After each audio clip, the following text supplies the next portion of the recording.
Imagine a bustling marketplace in ancient Persia, long before the jingle of coins filled the air. This was a world powered by barter. A farmer with a surplus of barley might trade his grain for a beautifully woven rug. A craftsman skilled in pottery might exchange his wares for a strong ox to plow his fields. This system was direct and personal, built on negotiation and the perceived value of goods. It was a complex dance of supply and demand, where every transaction was unique. This method of exchange had served civilizations for thousands of years, forming the very bedrock of early economies across the Near East and beyond. It was a system that worked, but it had its limits, especially as societies grew larger and more complex. Even in this world of barter, certain materials were prized above all others for their beauty and rarity. Silver was one such treasure. It was mined from the earth, a gleaming precious metal that held a special allure. Long before it was shaped into coins, silver was used as a standard of value. It was a reliable way to store wealth and to conduct large-scale transactions.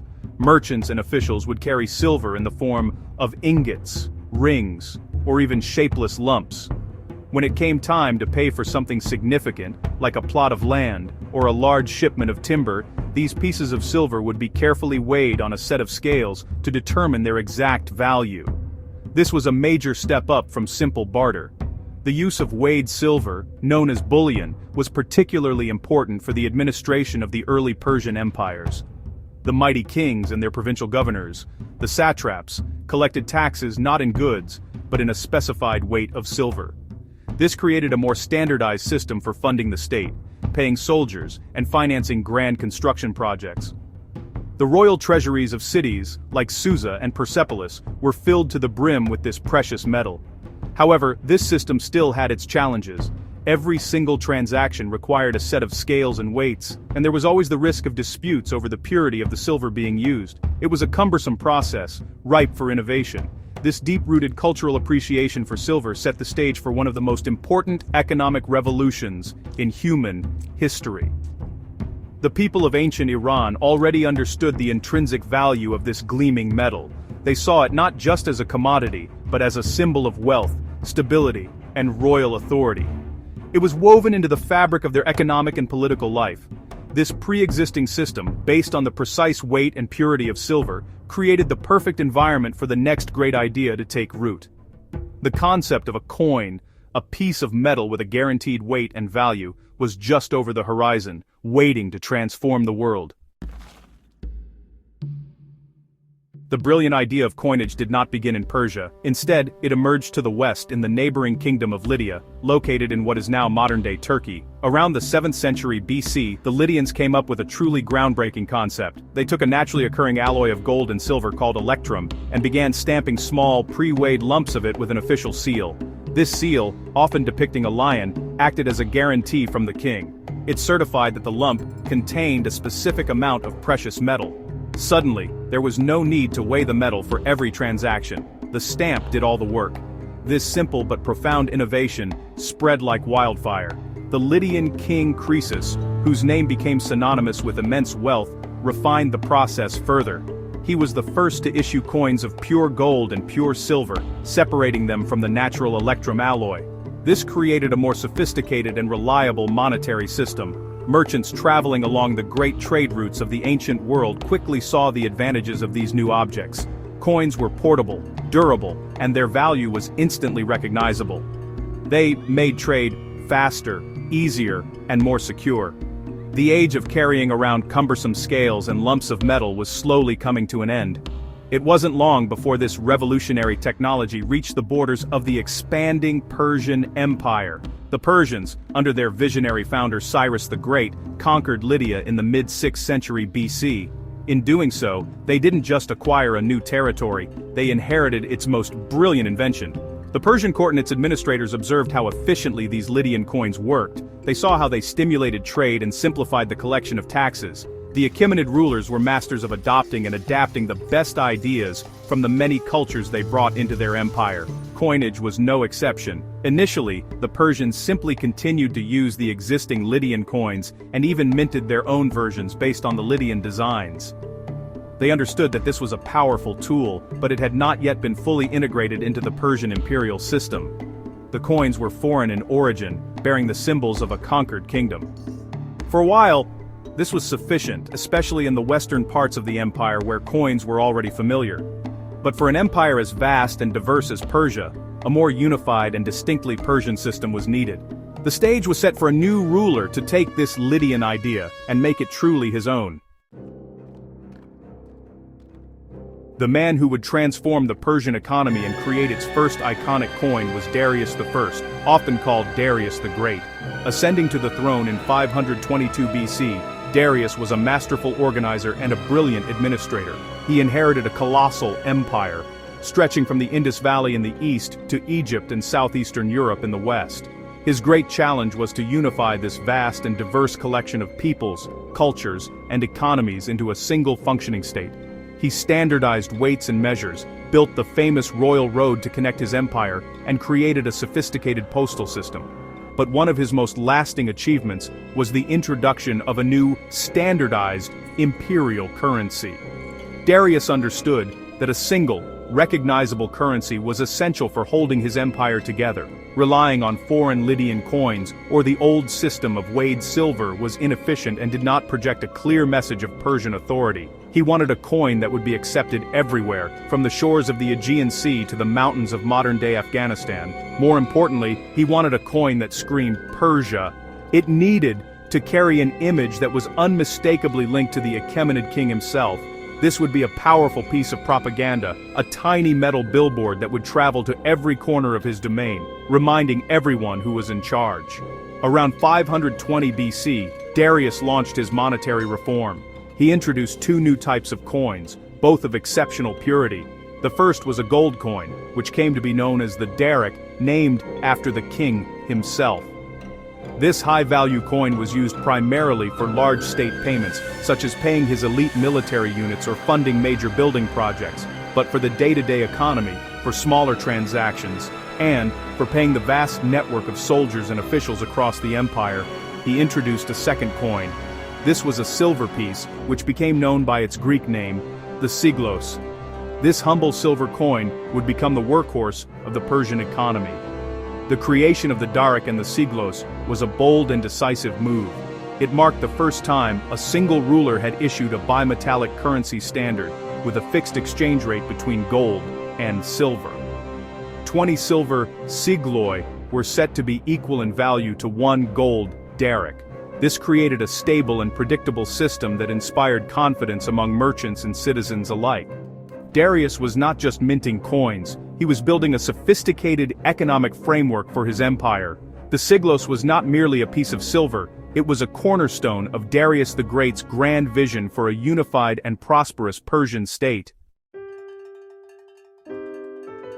The Siglos, first minted under Darius the Great, was a masterpiece of imperial branding. It was a relatively small silver coin, weighing about 5.6 grams, and was struck from silver of very high purity, often over 90%. This high quality was a key feature, as it ensured the coin would be trusted and accepted across the vast empire.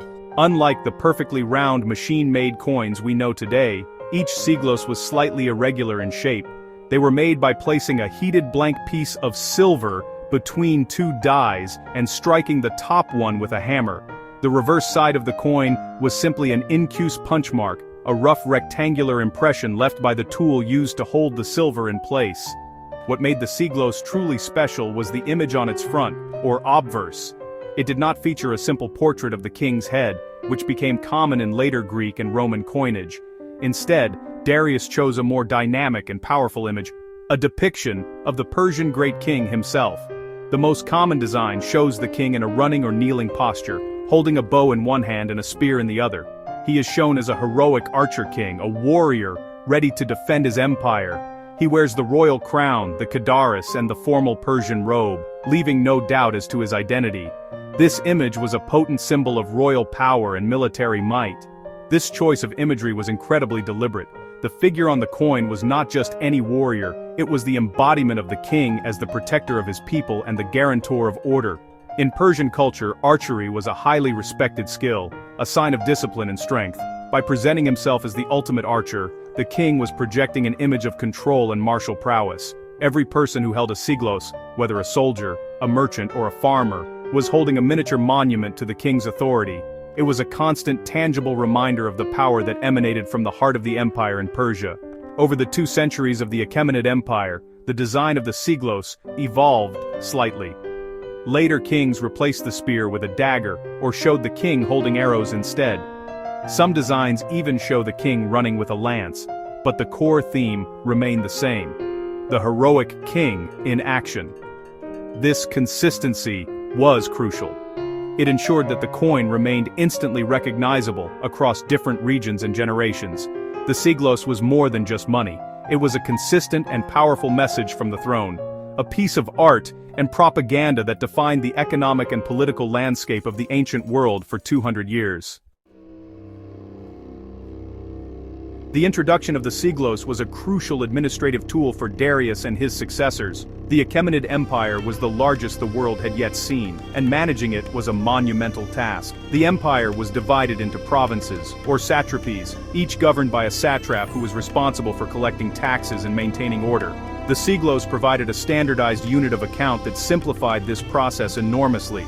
Instead of collecting taxes in varied goods or in silver that had to be weighed and assayed each time, satraps could now collect payments in these reliable, state-issued coins. This made the entire bureaucracy more efficient and, honestly, less prone to corruption. Beyond taxation, the Siglos was vital for paying the empire's vast army. The Persian military was a diverse force, composed of soldiers from all corners of the empire, as well as Greek mercenaries. Paying these troops in a consistent and trusted currency was essential for maintaining their loyalty and morale. A soldier serving in Egypt could receive his pay in sigloi and know that he could spend it just as easily back home in Babylonia, or use it to buy goods from a merchant in Anatolia. The coin unified the economic experience of the empire's servants, creating a shared sense of being part of a single integrated system under the great king's authority. While the gold daric was reserved for large state expenses, the silver siglos trickled down into the wider economy and, really affected the lives of ordinary people. In the more urbanized and commercially active western parts of the empire, such as Anatolia and the Levant, the siglos became a common medium of exchange. Local merchants, craftsmen, and farmers began to use it for their daily transactions. It simplified trade, allowing for more complex economic interactions than were possible under a barter system. The coin represented a new level of economic freedom and predictability for many subjects of the empire. However, it is important to note that the adoption of coinage was not uniform across the entire empire. In the eastern heartlands of Persia itself, the older systems of barter and weighed silver continued to be widely used for local exchanges. The siglos was primarily seen as a tool for state-level transactions, paying the army, and collecting taxes. It was in the multicultural melting pots of the empire's western frontier where the coin truly came into its own as a revolutionary force in daily economic life. It was here that the siglos bridged the gap between the grand imperial administration and the bustling local marketplace. The influence of the siglos was not confined within the borders of the Persian Empire. As a trusted coin made of high-purity silver, it became an internationally recognized currency. Merchants traveling beyond the empire's frontiers, particularly into the Greek world, carried sigloi with them.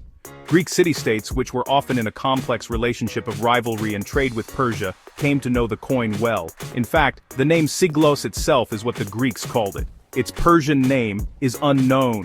The coin's presence in archaeological finds from Greece to the Black Sea region attests to its wide circulation as a medium of international trade. The siglos played a significant role in the political and military interactions between Persia and its neighbors. The Persian kings often used their immense silver wealth to influence politics in other lands. For example, they provided huge subsidies, paid in sigloi, to Greek city-states like Sparta, to fund their wars against rival Athens. This Persian gold, a term often used to describe both gold darics and silver sigloi, became a powerful tool of diplomacy and foreign policy. Holding a Persian coin in ancient Athens was not just a commercial act, it was a tangible link to the superpower to the east, a reminder of its wealth and influence. The design of the siglos, particularly the image of the archer king, became famous throughout the ancient world. The Greeks, with a touch of military humor, nicknamed the coins archers.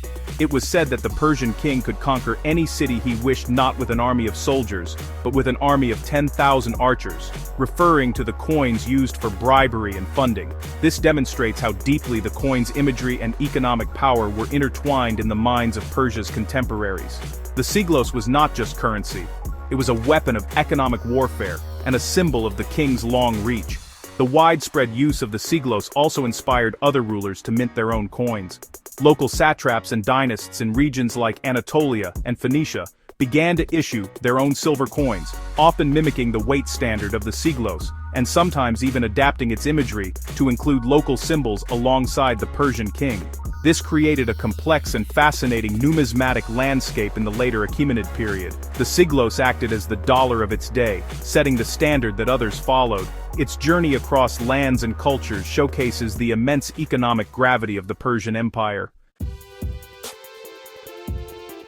The story of Persian silver coins did not end with the fall of the Achaemenid Empire to Alexander the Great in 330 BC. The tradition of minting high-quality silver currency continued, evolving under each new dynasty that came to rule the Iranian plateau.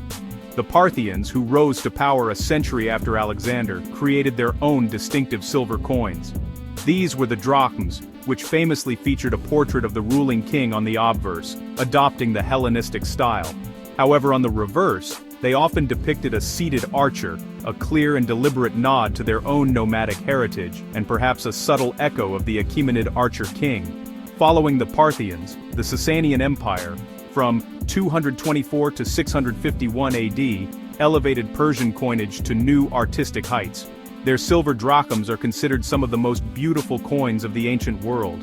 They feature majestic and highly detailed portraits of the Sasanian kings, wearing elaborate crowns unique to each ruler.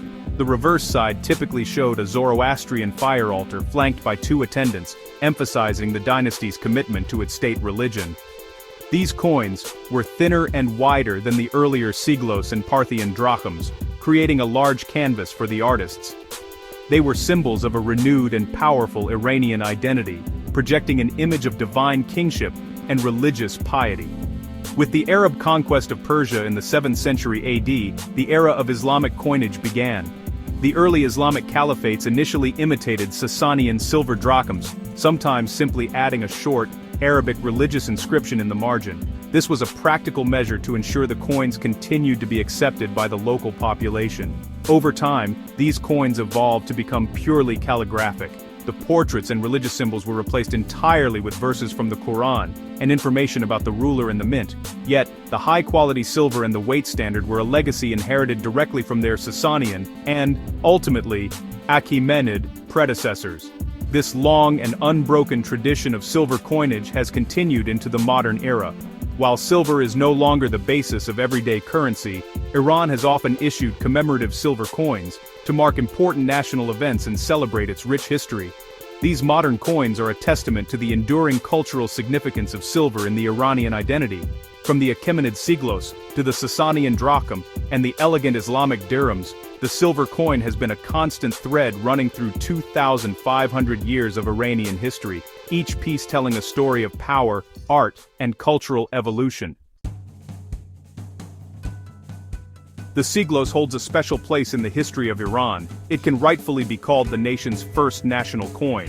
While earlier kingdoms on the Iranian plateau used various forms of currency, the Siglos was the first to be issued by a unified empire that encompassed the entire region and was identified globally as Persian. It was born from a Persian king's vision and carried a distinctly Persian royal image. This makes it a foundational artifact in the economic and political history of the nation.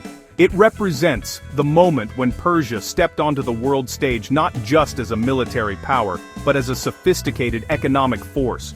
The cultural significance of the Siglos cannot be overstated. It was a tangible piece of the Achaemenid Empire that millions of people would have touched and used. For the first time, a single unified symbol of the king's authority circulated from Egypt to India. This little silver coin connected diverse peoples under a shared economic reality. It carried a message of order, stability, and imperial might. The image of the Archer King became an iconic representation of Persian power, recognized and even copied by its neighbors. The Siglos was, in essence, a miniature mobile monument, spreading Persian culture and influence wherever it went. Today, the Siglos is a cherished national treasure of Iran and a prized item for historians and collectors around the world.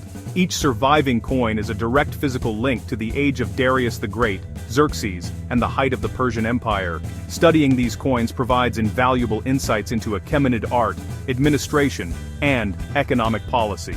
The variations in their design, the locations where they are found, and their metallurgical composition all tell a story. They are not just objects of monetary value, they are historical documents, stamped in silver, that help us piece together the puzzle of the ancient world. The legacy of the Siglos is its role as the ancestor of a long and proud tradition of Iranian coinage. It set the precedent for using currency as a tool of statecraft, and as a canvas for expressing royal identity and cultural values. The dynasties that followed, the Parthians, the Sasanians, and the Islamic rulers of Iran, all built upon the foundation that the Siglos had laid. They continued the practice of minting high-quality silver coins that served as the backbone of the economy and as powerful symbols of their sovereignty. The journey of Iranian money, in many ways, begins with this small, powerful silver coin. Our journey through the history of Iran's first silver coin has taken us from a world of barter to the dawn of a sophisticated imperial economy. We began in ancient Persia, where trade was conducted with goods and weighed silver, a system functional yet cumbersome. The revolutionary idea of coinage, born in Lydia, was then masterfully adopted and perfected by the Persian Achaemenid Empire. This innovation was not just a simple adoption, it was a transformation, turning a foreign concept into a powerful tool of imperial administration and identity, setting a new standard for the ancient world. The great king Darius I was the architect of this change. Around 520 BC, he introduced the Siglos, a silver coin of high purity, bearing the iconic image of the Persian archer king. This design was a brilliant piece of propaganda, symbolizing the king's role as a mighty warrior and the protector of his realm. Weighing about 5.6 grams, the Siglos was not just money, it was a declaration of power that could be held in the palm of one's hand. It became the workhorse of the imperial economy, used to pay soldiers, collect taxes, and facilitate trade across the largest empire the world had ever known. The influence of the Siglos radiated far beyond Persia's borders, becoming a key currency in international trade and a tool of foreign policy. Its reliability and distinctive design made it famous, earning it the Greek nickname Archer. This legacy of minting high-quality silver currency was carried forward for millennia. The Parthians, Sasanians, and successive Islamic dynasties all continued the tradition, adapting the coins to reflect their own unique cultures and beliefs, but maintaining the central role of silver in the economy. Each coin serves as a snapshot of its time, telling a story of kings, empires, and artistic expression. In the end, the Siglos stands as much more than just an ancient piece of silver. It is a foundational artifact of Iranian national heritage, the first true national coin of Persia. It represents a pivotal moment when a great empire harnessed the power of money to unify diverse peoples, project its authority, and build a stable economic system that was the envy of the ancient world. The journey of the Siglos is the story of innovation, power, and enduring cultural identity, a small coin that left a lasting impression on the history of Iran and the world.